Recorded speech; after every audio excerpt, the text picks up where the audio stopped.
Gladys? Yeah, I was working for Gladys. And she was in the office of the director, is that? She had her own branch. She was a branch chief. Oh. Yeah. Which branch?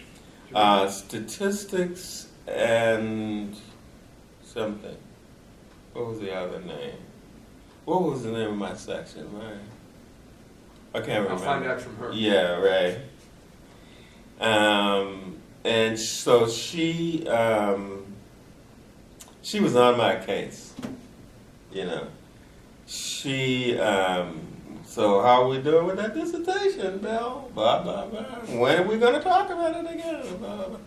So I just said, to hell with this thing. I'm going to go and finish this dissertation. So I went in and basically finished it after, I don't know, a few months. You went up to, you came back to Chapel Hill? I drove back and forth to Chapel Hill. You drove in back 82. and forth? Yeah, 82. She gave me time to do that.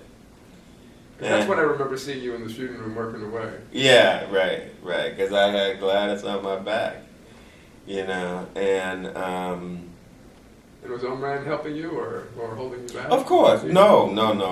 He was very, unfortunately, Steve Polgar had died in the meantime. He was also a great, I don't know if you know the Polgar estimate. I never met him.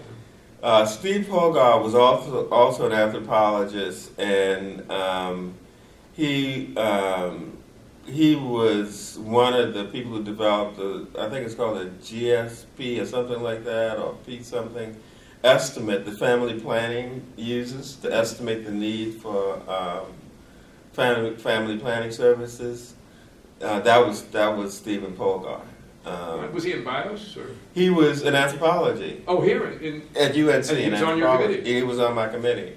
He was jogging right out behind the school and had a heart attack and died right there on Pittsburgh. Ooh. Yeah. So now I was down to 5 people on my committee, but Omran just, went around, said, "What's the problem? Okay, let's fix that." When somebody might say, "Well, I'm not sure," and he said, "Look, we need to finish this." So he was a master at getting what he wanted. He was very diplomatic, and he would, reminded you of Lyndon Johnson in a way, but very goal oriented. So I basically finished in 82 and got the degree in 83. And one last question. The Minority Health Conference. You said the first one was in fall of the winter of 77. Yeah, I think so. And you were involved in getting that one going. Right. And then you left after that. And then I left after that. Right, yeah. And that,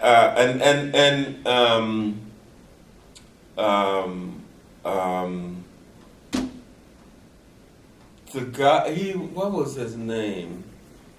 He was the one who proposed this conference. Who worked up in Kelly, Bob Kelly.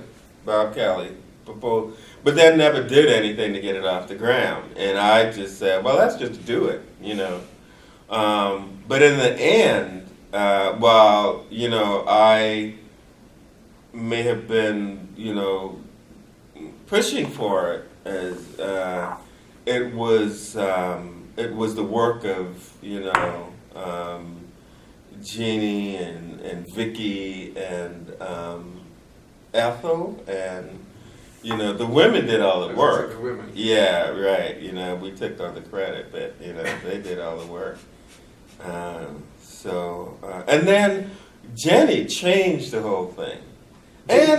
Jeannie and the Lumbee woman, what was her name? I can't remember what her name is right now. Who was on faculty?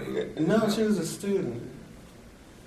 Yeah, I can't remember. But anyway, when they became active with the conference, we could no longer be the Black Student Caucus. And we had become, with Jean Brayboy and them participating in the survival course, it already becoming minority.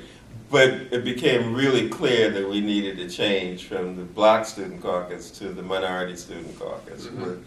Jenny's involvement primarily, but also the fact that we had several Lumbee students participating.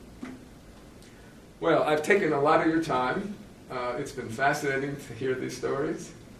And there were some surprises for me. It's not only things that I've forgotten, there were things that I've never heard before. Yep. Thank you. We have to do this in reverse as well. It's fine. Anytime you want, we can just play it in reverse.